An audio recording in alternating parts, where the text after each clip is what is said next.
The Republican National Committee and the different presidential campaigns got together over the weekend, and they were writing out the conditions that they want before they engage in any other debates, and the Washington Post actually leaked some of these demands, and most of them are your usual control that they might want over the format, the qualifications, who is going to be on the debate, but some of them actually take a jab at the editorial control that the networks might have in presenting this debate. What do you think? Well, I mean, this isn't new. You know, a lot of we've seen this in history before. That's what I'm trying to say, that candidates do have an aspect of control over how they're questioned. And with this one, though, it's particularly comedic because of some of these demands. They're bizarre and off the wall. But look, some of these candidates, they feel like they've been treated in a hostile way.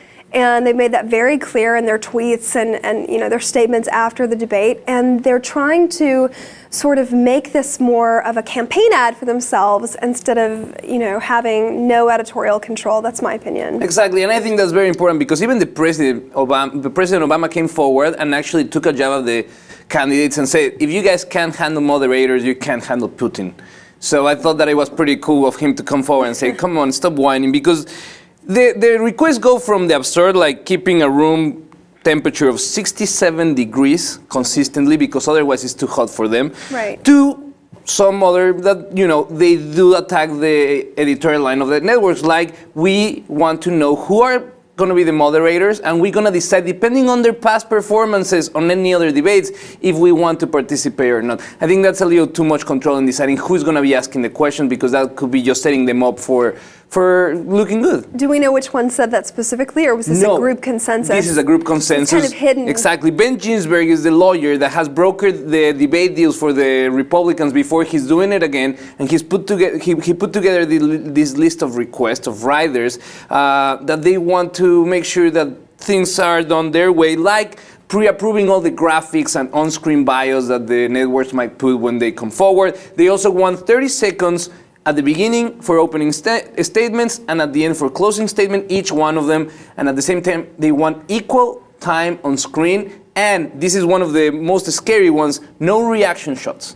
No reaction shots of the people or the moderators to their responses, in order not to influence the viewers, if you will. That I get, because I mean, one person's shock and awe doesn't represent the entire country, so that's okay. And there is an element of propaganda, you know, showing the one person in the crowd that's making a stink face because they don't like it or applauding.